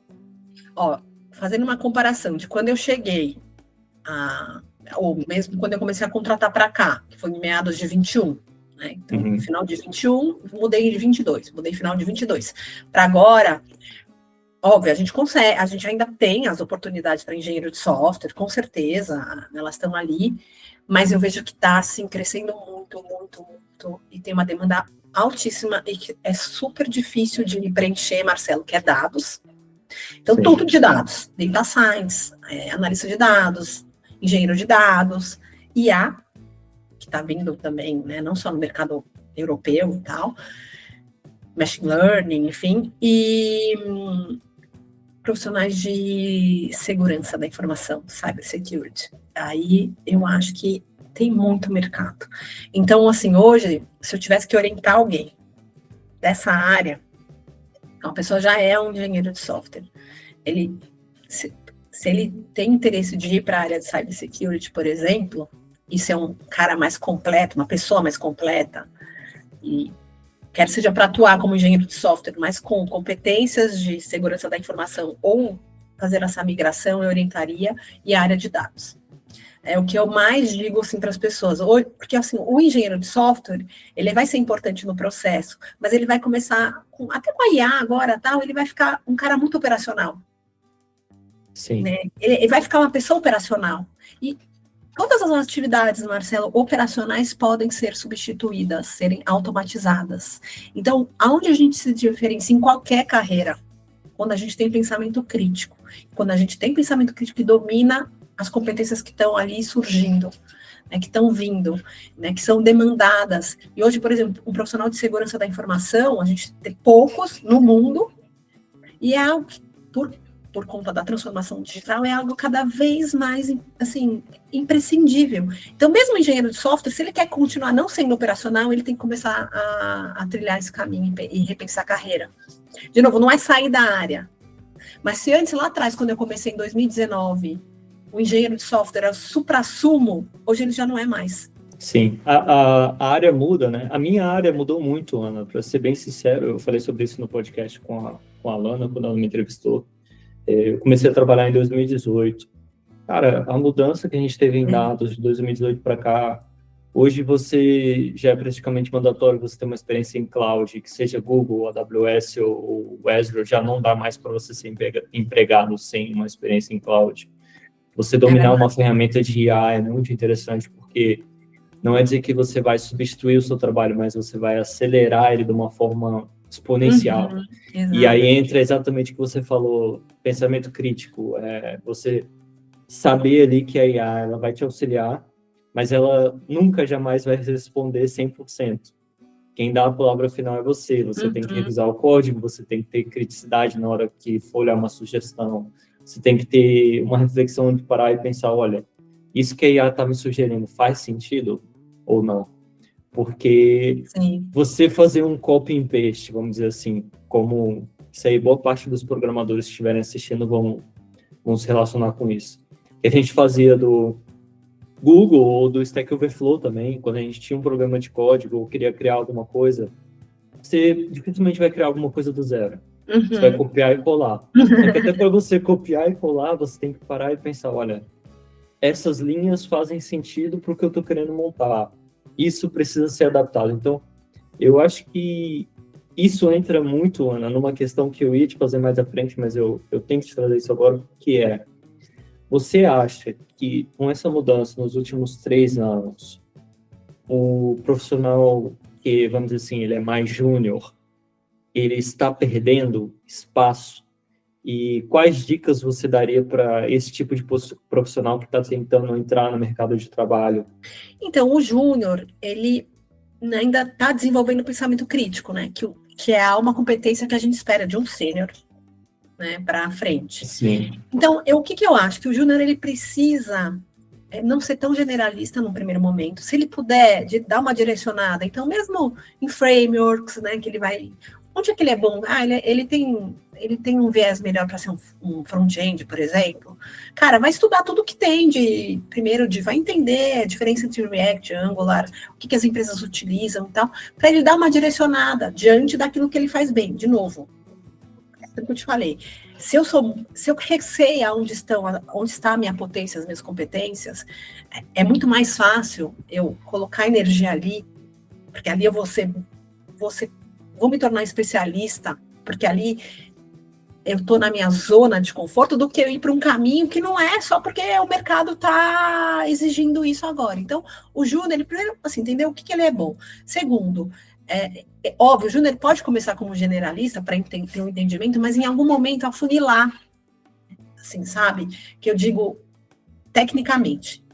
Né? Porque Sim, depois, quando você foco. afunila, e você tem um foco, você vai passar sempre a estudar.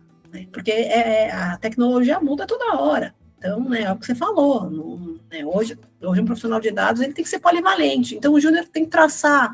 Eu acho que, assim, inglês... E outra coisa que é super importante, Marcelo, que no Brasil, a gente não... Isso não acaba não sendo tão... acaba não sendo um divisor de águas, assim, que é a graduação. Uhum. E quando a tua graduação, você realmente... estudar, mesmo que você seja um autodidata, cara, estuda. Por quê? Porque a tua graduação na área, ela vai te trazer conceitos e informações que são muito importantes e que são, por exemplo, aqui em Portugal, a graduação tem um peso tremendo. Para os Estados Unidos, a graduação tem um peso tremendo. Não vem com esse, eu fiz um técnico. Cara, um técnico para uma carreira internacional não vai te ajudar. Então, assim, é estudar, focar, faz uma graduação, investe no conhecimento, se você puder. É isso que eu diria para um júnior, sabe? Não pule etapas nesse primeiro momento, porque na hora que você consolida a tua base, você pode direcionar para onde você quiser. Mas consolida isso bem feito. E o que eu vejo é que o júnior, na ânsia de começar e tal, às vezes ele nem pensa, ele começa ali com comecei com PHP, WordPress e tal, e aí ele não... Cara, e outra coisa, beleza, foi a oportunidade que surgiu, agarra, entrou no mercado, mas será que você vai querer seguir o PHP? Desculpa as pessoas do PHP, mas será que é o PHP que você vai querer seguir? Cara, olha o Golang aí, vindo. Então, assim, não deixe o empregador a oportunidade também direcionar a tua carreira. Isso é muito interessante. E eu vejo muito isso ainda. Muitas claro. Pessoas que vão aprendendo o que dá na telha, o que aparece. Não, tem momentos que quando para ingressar, beleza, a gente tem que abraçar, mas nunca se acomode. Então aí, por que você escolheu o PHP? Estou usando PHP, né? Mas, porque daí foi de empresa para empresa, foi onde eu... mas hoje, né, cara, assim, e o teu pensamento crítico ali? Olha para o mercado, tá bom, você é engenheiro de software. Qual que é a linguagem? Eu vou começar de alguma maneira, talvez a porta do PHP seja que abra para mim, mas quais são as linguagens de programação que elas, de fato, elas nunca vão deixar de estar ali? Porque elas são a base, até para o Golang. Então, o cara é um Java raiz, mas ele teve essa base bem consolidada, porque ele sabe que lá na frente ele vai conseguir aprender o Golang. Todo conhecimento se transfere, né? Só que você tem que ter um caminho bem delineado, porque bem delineado. Senão você fica então, perdido. Assim, exato. Então, assim, o que eu falo para o júnior é isso, seja inteligente com a tua carreira. Não é porque você é júnior, tudo bem, você pode aceitar, mas não deixe de estudar, não deixe de ir atrás do conhecimento. Sim, sem dúvida, né? É um conselho, assim, que eu gostaria que tivessem me dado anteriormente. Eu comecei com um R e comecei como freelancer. E a minha primeira experiência que eu tive foi como cientista de dados na Poupex, e eu tive que transferir todo o conhecimento que eu tinha de R para Python. Olha. Mas você vê, a fundação, que é o que você falou, a fundação ela já estava bem estabelecida. Eu sabia o que eu tinha que fazer, eu sabia o que eu iria fazer, eu sabia quais eram as tarefas. O que eu fiz foi uma transferência de linguagem, e eu lembro como se fosse hoje. Eu pesquisava no Google, olha, como é que eu importo uma tabela?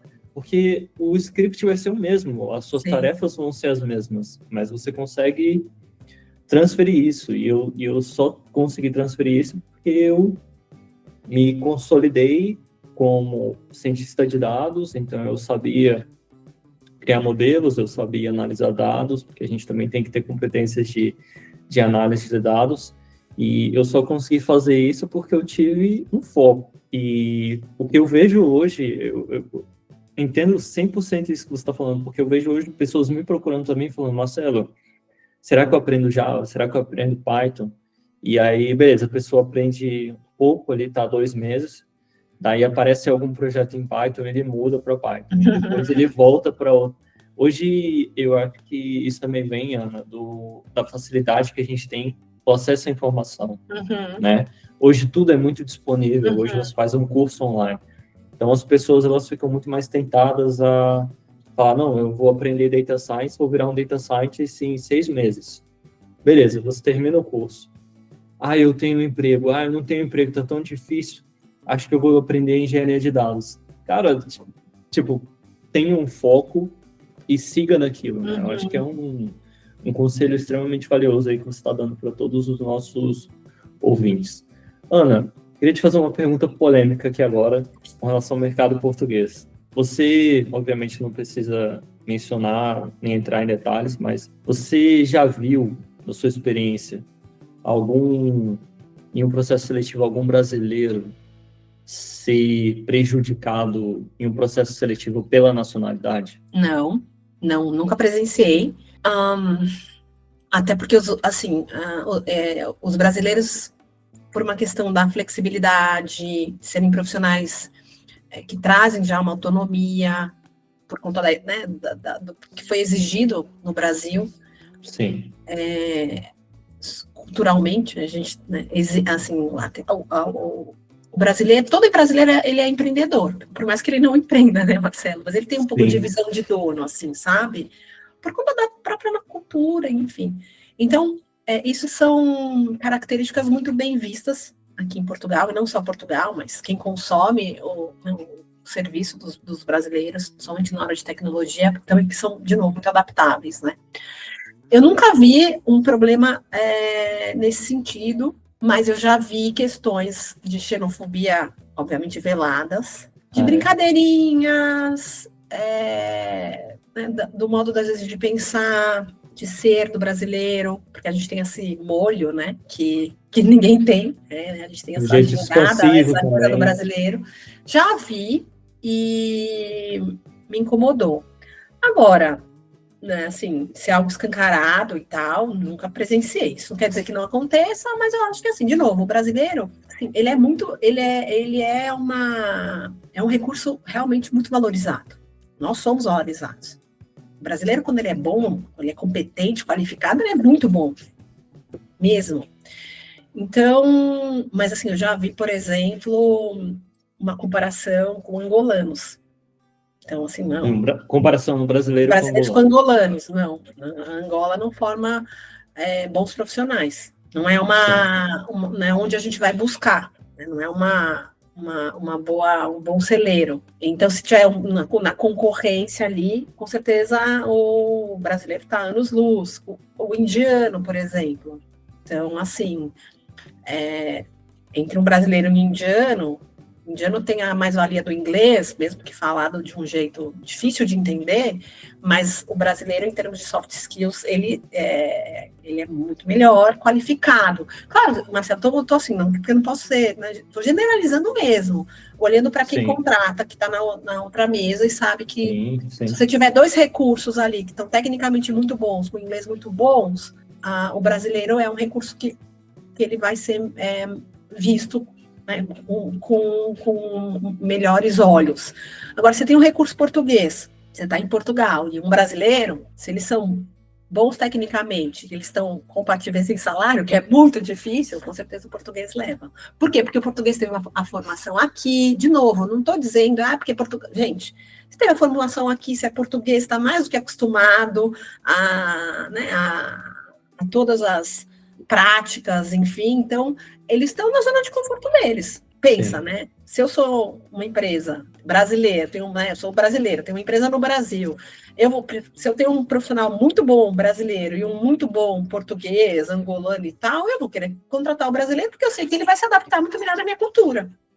Ele vai se adaptar, não, que ele está adaptado, né? Mas nunca tive assim, nenhuma questão mesmo de Até Isso é se eu legal. tivesse, eu ia falar. Olha, escuta aqui, eu não estou entendendo o que está pegando aí, querido? Sim, eu acredito que a quantidade de profissionais que estão vindo e vieram, né, nos últimos anos também cria um pouco a noção de, talvez, ameaça, né? E, tipo, imagina, eu trabalho com você e você chega, eu falo, caramba, a Ana veio do Brasil, uma pessoa que não teve a formação que eu tive aqui em Portugal, é uma pessoa que tem um olhar humano para os processos e, cara, se eu me sentir ameaçado, né? Como é que vai ser a nossa relação de trabalho?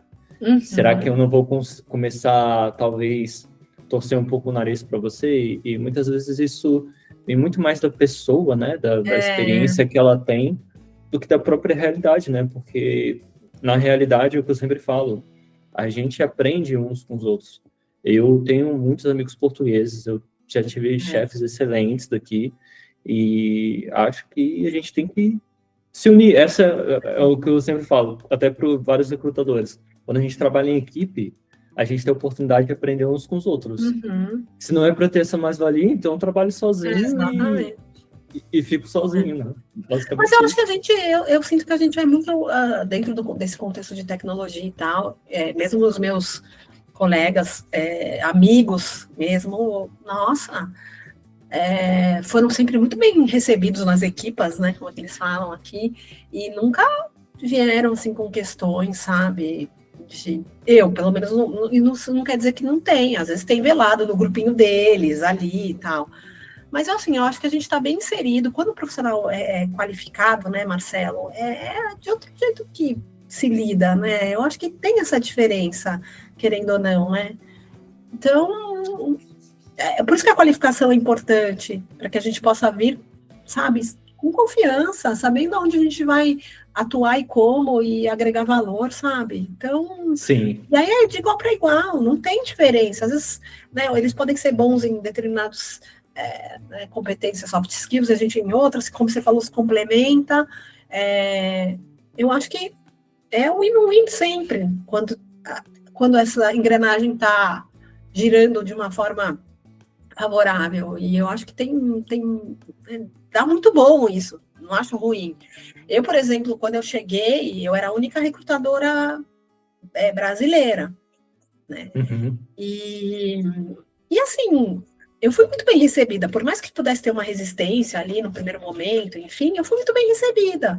Porque também tem a ver com a tua postura, como é que você chega no lugar, né, também, sabe? Você tem que chegar, sabe? Opa, observa, você está vindo do Brasil, pode ser quem for. Uma coisa que eu falo também, é super importante, você pode ser quem for no Brasil, com a tua trajetória, tá? Quando você chega aqui, você não tem referência, ninguém sabe quem é você. É você como por se você estivesse começando do zero. Começando do zero. Então, assim, como é que é para você começar do zero? Ninguém sabe se você, assim, você passou no processo seletivo, as pessoas estão postando que você vai entregar, mas ninguém sabe, é como se, assim, a tua referência, sabe aquela referência profissional? Quando deixa eu ligar para o ex-chefe do Marcelo, não tem, o Marcelo chegou agora. Sim, então, assim, eu não sei quem é o Marcelo.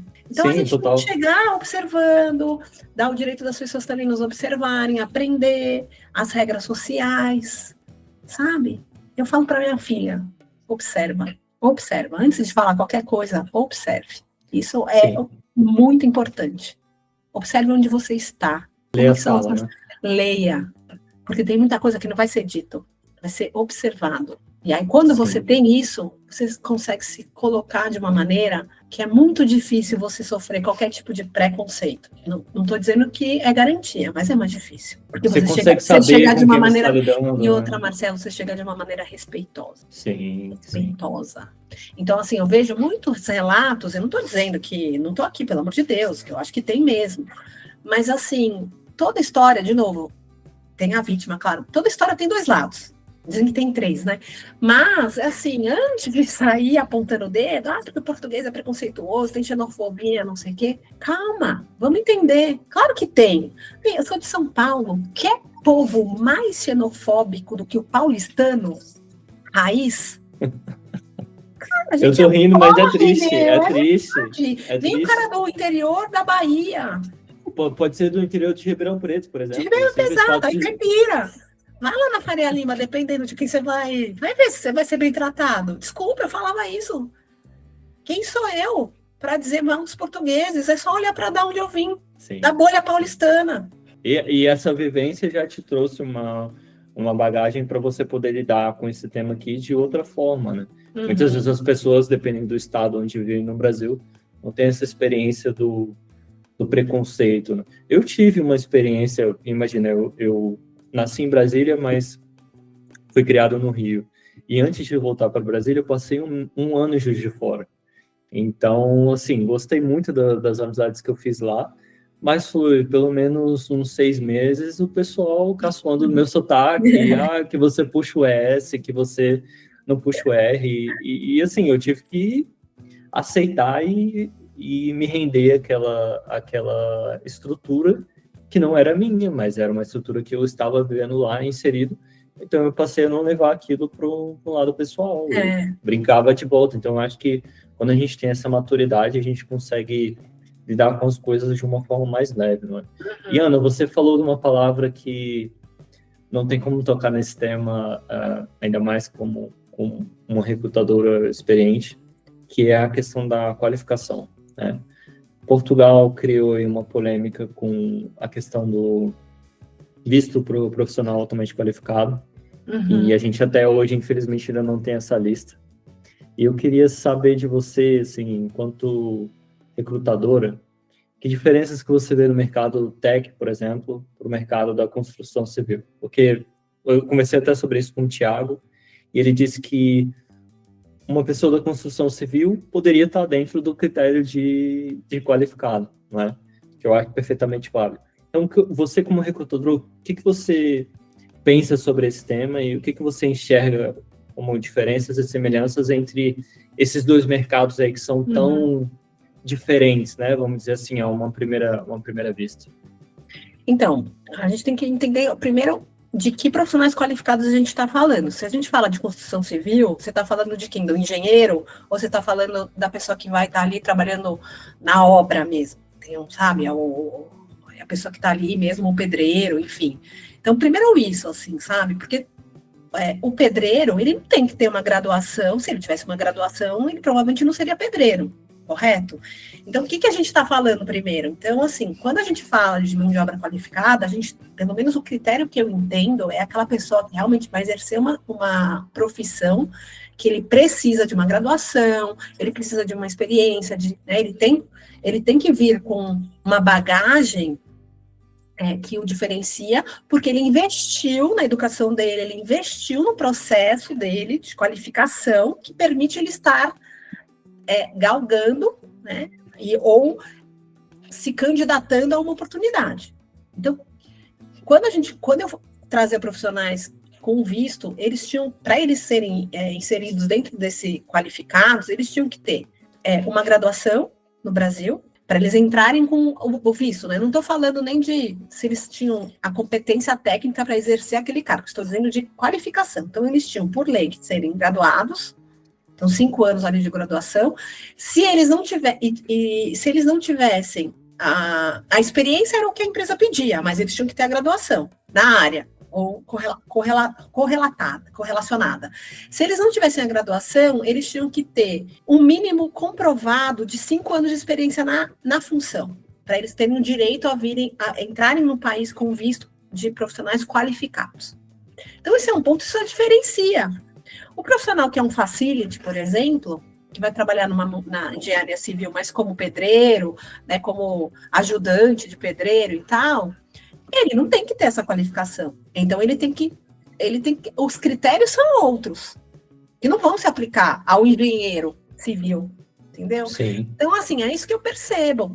E aí a gente não diferencia muito de engenharia, ou, né, a engenharia civil, ou o turismo. Então, assim, se é qualificado, é uma pessoa que estudou, é uma pessoa que tem uma graduação, é uma pessoa que investiu no conhecimento dela. E aí ele está qualificado dentro de um critério. Se ele é um profissional que é facility, mais operacional, ele não tem que entrar no critério de qualificação. Ele é um cara que tem experiência, ele cumpre aqui, é isso. Então, acho que a gente está falando de coisas diferentes, pelo que eu entendo. Não Sim. sei se o governo português está colocando tudo no mesmo saco, mas eu entendo que são coisas muito diferentes. Sim, eu acho que é dever do governo, né, dar essa transparência que muitas pessoas não têm, e isso atrapalha muito, porque você não entende se é, por exemplo, o que você falou, se são os setores da economia que precisam de profissionais de diferentes áreas, turismo, hotelaria, ou até agricultura também, Uhum. e como isso se traduz, né, na própria venda também, porque as pessoas falam, tem muitas vagas em Portugal, mas quais profissionais eles precisam? Quem vai ter um visto? Quem vai ter um direito a vir com documentação? Uhum. Sabe, eles precisam dar essa Sim. criteriedade, assim. Que é o que a Espanha já está anos-luz na frente, né?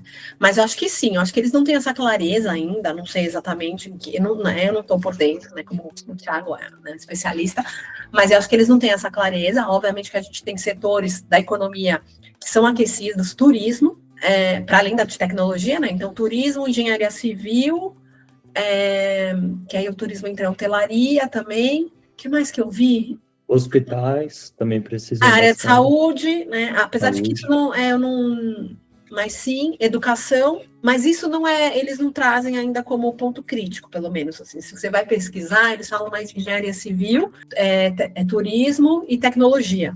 Né? Não vi, não, isso quer dizer que não tenha. Então, assim, eu acho que tem que ter essa organização para que as pessoas possam vir para cá legalizadas, né? Porque daí Sim, também o profissional chega aqui, o visto de procura de trabalho, por exemplo. Só que aí, por exemplo, aí tem a burocracia, tá bom, você tem visto de procura de trabalho, ok, mas eu não posso te dar um contrato de trabalho porque você não está na segurança social. Mas se eu não estou na segurança social, porque eu também não tenho trabalho. Eu lembro que quando eu cheguei, era isso, né? Tá, como é que você vai alugar uma casa, um apartamento, ou o que seja, se você não tem contrato de trabalho? O proprietário não vai querer. É o senhorio, né? Eu acho esse nome tão horroroso. Horrível, lembra uma coisa de escravidão, né? sim. Meu senhorio, gente, eu não consegui falar um proprietário, eu não consigo falar meu senhorio, gente. Meu senhorio, para mim, é uma coisa assim, não dá. É que nem cueca para mulher, né? Vou comprar cueca. Gente, oi, que cueca? Não entra, né, na Não cabeça, não dá. dá, né? As outras a gente até lida, mas cueca, falei, jamais que eu vou chegar e falar, preciso comprar cueca. Gente, isso para mim é. Ô, meu senhorio. Bom, enfim. Essa era mas é uma questão, aí uma coisa leva a outra, você não tem nenhum dos dois, aí como é que você chega, como é que você vive, como é que você, olha, é um bater cabeça, né? Sim, sim, sem dúvida, Ana. Ana, a gente está quase encerrando, mas eu queria, antes de encerrar, falar sobre o seu momento pessoal e profissional. Eu vi que você construiu uma marca sua, é isso? Uhum. E eu vi que você também construiu um site da consultoria com um apoio de IA. Se você quiser e puder, pode partilhar sua tela, mostrar um pouco do seu site, como as pessoas podem te achar e quais ferramentas você usou para poder criar esse site, que eu achei bem bacana a sua iniciativa. Legal. Então, eu sempre, assim, eu falo que eu tenho carreira portfólio, né? Que eu acho que isso é uma dica super interessante também. O que é carreira portfólio? É assim, nós, né, estamos ali empregados, né? Quando estamos empregados, então temos ali o nosso empregador, mas a gente nunca pode deixar, né, perder de vista que nós não somos apenas alguém que está inserido dentro de uma empresa prestando um serviço, quer seja como CLT, recibos verdes, PJ, enfim, que a gente não pode perder de vista que nós somos donos da nossa carreira. Então, eu estou exercendo ali uma função, um cargo, mas eu sou muito mais do que um cargo. Então, eu nunca deixei de prestar as minhas mentorias, as minhas consultorias, porque era algo que eu sempre percebi que tinha espaço. E como eu sou alguém que trabalha muito com o LinkedIn há bastante tempo, e eu precisei, né, hoje, quando eu criei a minha rede no LinkedIn, hoje eu tenho mais de 178 mil seguidores, foi algo construído, porque eu fui desbravar aquilo. Então, eu sempre olho para os perfis das pessoas e falo, nossa, aqui poderia estar melhor, aqui. Então, eu tenho esses serviços de posicionamento do LinkedIn justamente para ajudar o profissional na sua carreira.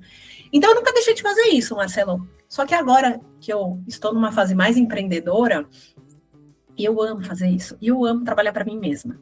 Eu posso te dizer que assim, eu consigo me adaptar ao mundo corporativo, mas não é o que me deixa feliz. Assim, não é onde eu estou na minha potência. Né? Então, Legal. assim, tem momentos que a gente está ali, está tudo bem, mas eu sou muito mais feliz, eu trabalho muito mais na minha potência, agrego muito mais valor quando eu estou trabalhando naquilo que eu acredito, que eu acho que são as minhas mentorias. Então, deixa eu compartilhar. Eu usei a Lovable, foi indicação de um mentorado meu. Foi incrível, depois eu Olha que agradeci. legal. Eu achei que eu não ia ser capaz de Criar. de criar sozinha, mas aí eu fui tendo ajudas. Não tá aparecendo. Ah, tá.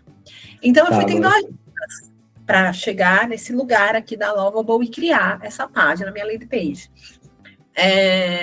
Fui te tendo dicas, né, de amigos da área, enfim.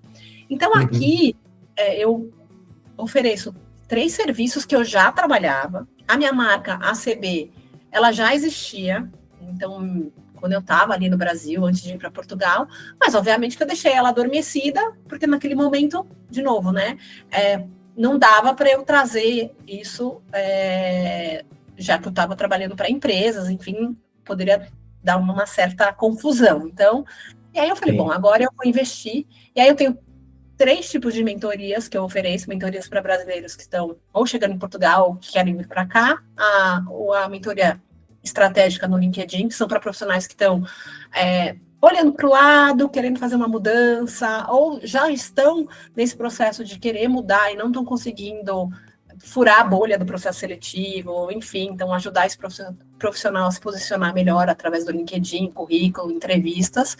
Então essa é a minha página de serviços, que eu criei, que eu estou super orgulhosa, responsiva, então dá para puxar ali pelo celular. E outro serviço que eu sempre vou fazer é apoiar as empresas, quer sejam empresas Brasil, Portugal, Estados Unidos, como headhunter, ou seja, como alguém que faz o processo seletivo e apresenta o profissional, sempre olhando para o recurso, para o profissional, apoiando as empresas e trabalhando no sucesso, ou seja, é um serviço que eu ofereço para as empresas, elas me contratam para eu apoiar o processo seletivo delas, e na medida que eles vão sendo contratados, né, tem uma negociação ali, eu não trabalho com alocação, nada disso, é com essa ferramenta que eu já estou ali na área de tecnologia há 7 anos, então é o que eu ofereço também. E essas são as minhas propostas para o mercado hoje. Que legal, vou colocar na descrição do vídeo o link do seu site, para que mais pessoas consigam achar o seu trabalho. Eu já tenho até um cliente para te indicar também, uma pessoa que está como engenheira de software aqui em Portugal, veio com visto de procura de trabalho. Boa. Tenho certeza que você vai poder dar dicas excelentes para ele. Ana, pegando esse gancho aí do seu momento profissional, qual dica você dá para quem é recrutador aqui em Portugal e quer se destacar, vamos dizer assim, quer sair um pouquinho da média ali? É difícil, porque para eles a média é a vida deles, né? É o que eles estão acostumados. Então, eu sempre digo que é pensar fora da caixa, que eu acho que é isso, né? O brasileiro pensa muito fora da caixa, né? Que é aquilo quando eu falo da veia empreendedora. Por mais que você não empreenda, nós somos excelentes resolvedores de problemas. E o português, ele resolve problemas previsíveis. Quando você tem um português que se destaca, porque ele inventou a roda ou fez... esses caras são muito bons, mas são minoria, porque não é um país que estimula o empreendedorismo. Então, Sim. O que eu falo para o profissional hoje, um recrutador, é que ele possa ampliar esse olhar, então, de recrutador. Porque o mercado não vai proporcionar que ele amplie. Então, tem que ser movimento dele. Sim, até para ele poder atuar em outros mercados. Porque, assim, se esse recrutador português for atuar no mercado, for contratado por uma empresa brasileira, ele não vai performar. Porque está acostumado com uma rodinha que gira daquele... que é muito previsível, né? Como você disse. É muito previsível. Então, assim, eu diria isso. Mas, às vezes, é só a experiência também, né, Marcelo? Que pode dar e tal. Porque eles estão acostumados, eles vão super bem. Mas é aquilo, são muito operacionais. Sim, sim, sem dúvida, Ana. E eu vejo isso que você fala com o contato, inclusive, que eu tenho de portugueses que moram fora. A diferença é É? gritante. Eu conheço um português, se estiver ouvindo aqui o podcast, se não me engano, o nome dele é Jorge Carneiro. Ele mora em Londres. E ele fez um approach comigo, assim, de uma empresa que estava buscando contratar um profissional de AI aqui em Portugal. E, Ana, eu vou te dizer, em 10 minutos, ele me falou da empresa, falou da vaga, conseguiu saber se eu estava interessado ou não. Ele já tinha feito todo o trabalho, já tinha olhado meu LinkedIn, já tinha olhado todas as competências, já tinha validado tudo que precisava ser validado. Não me perguntou se eu sabia inglês, porque olhando meu currículo ele já falou, não, você já fala inglês, então não vou nem fazer nenhuma validação aqui com você. Ou seja, uma pessoa, assim, muito fora da curva. Muito, muito fora da curva mesmo. E eu consigo perceber exatamente isso que você está falando, que é, muitas vezes as pessoas estão inseridas na própria realidade, mas não conseguem ver nada além daquilo. Isso é treino, né, Marcelo? Assim, é treino, é olhar, é curiosidade, é ser curioso para, né, para além do que você está vendo, pesquisar, entender. Então, eu acho isso importante. Mas, de novo, a gente está numa cultura, numa sociedade que não incentiva isso. Sim, total. Eu concordo 100%. É uma sociedade que viveu uma ditadura muito forte. Exato, Né? Ficaram muito atrasados, né? Sim, quando você busca ali elementos da história, você consegue compreender a forma de pensamento da pessoa, né? A gente falou sobre isso com o Jorge também no nosso último podcast, que são as gerações de portugueses, né? A geração dos avós dele foi uma geração completamente diferente da geração dele, que é uma geração já nova, que está buscando outras coisas, buscando outras experiências, já tem diploma de graduação, enfim. Ana, em 2020, você me entrevistou para o List e tem uma frase que... Eu acho que eu nunca te falei isso, mas tem uma frase que você me disse que me marcou, assim. Foi, Marcelo, o que for para ser seu, vai ser. E na hora eu confesso que foi um pouco inesperado isso. Eu falei, uma recrutadora falando isso para mim, tipo... Cara, que holística, tá holística agora numa relação, né, de vaga e tal, e a gente teve uma conversa tão bacana, e isso me marcou de uma forma muito, muito forte, porque na época eu estava infeliz no meu trabalho e eu já estava buscando outras coisas. O nosso processo era o processo da Olist, era uma veia assim mais fintech, né, startup, era uma coisa que eu almejava muito. E eu queria saber de você, de onde veio esse seu olhar, assim, para as pessoas, esse cuidado que você tem? É uma coisa sua já? Foi uma coisa que você aprendeu? Você teve alguma orientação? De onde veio esse seu traço? Eu acho que veio mesmo comigo, e tanto é que eu fui estudar psicologia. Eu sempre gostei muito, eu sempre quis entender muito como que as pessoas pensavam, por que elas pensavam daquela maneira. Então, assim, eu sou muito curiosa. Então, eu tenho realmente uma curiosidade genuína. E eu, para além disso, e não querendo misturar religião e sim religiosidade, eu acho que a gente está aqui para servir uns aos outros. Né? E o universo, ele é uma força maior, que uns chamam de Deus e tal, que ele está aqui para nos guiar também. Então, eu acredito muito em merecimento. E quando eu estou com alguém e que aquela pessoa também está entregando isso, e eu percebo, eu acho que eu consigo sentir, enfim, e aí são, né, características inatas, isso, essa humanidade, né, o excesso de humanidade que eu acho muito bom. Então, eu sabia que você estava querendo muito, eu não podia te garantir a vaga, por mais que eu torcesse. Então eu disse, fique calmo, né, o que tiver que ser, vai ser. Confia, né, eu acho que às vezes a gente é um excesso de controle o tempo todo que a sociedade nos impõe, e a gente perde um pouco esse sentimento de confiar, de deixar que as coisas vão se reorganizar, as coisas vão entrar, vão se encaixar. Então, acho que eu sempre trouxe isso como visão de mundo para a minha vida e tento passar isso para os outros. Filosofando um pouco aqui, eu adoro filosofia, então... Sim. Acho que é isso, Marcelo, é confiar um pouco no processo. Eu saí recentemente, eu não esperava que fosse agora, e não quero entrar muito nesse tema, né, para não...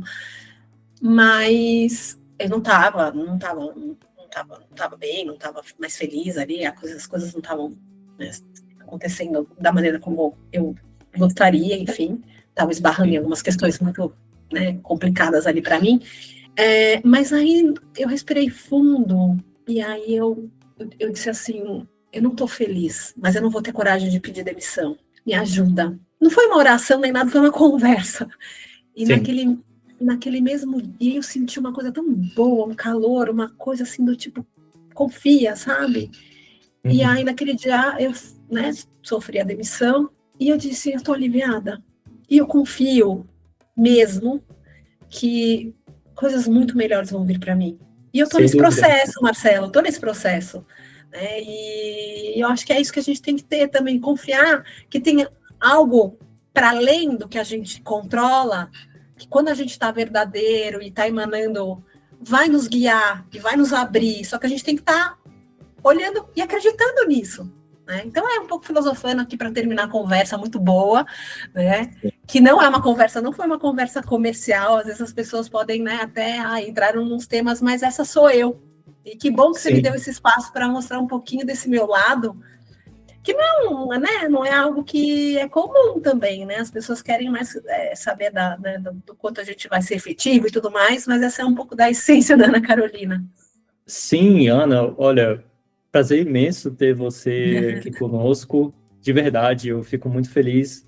Eu tenho certeza que sua filha, se ouvir esse episódio, vai sentir ainda mais orgulho de você, porque, sem dúvida, é uma história muito emocionante, que agora a gente faz parte dela também, né? Porque você compartilhou com a gente. Eu fico muito contente com a sua bravura e tudo que você mostrou aqui nesse podcast, toda a sua positividade, seu jeito leve de levar as coisas.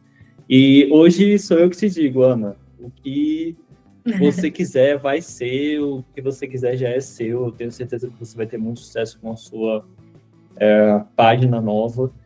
E o que eu puder fazer para te ajudar, conta sempre comigo. Eu sou muito feliz de ter boas relações.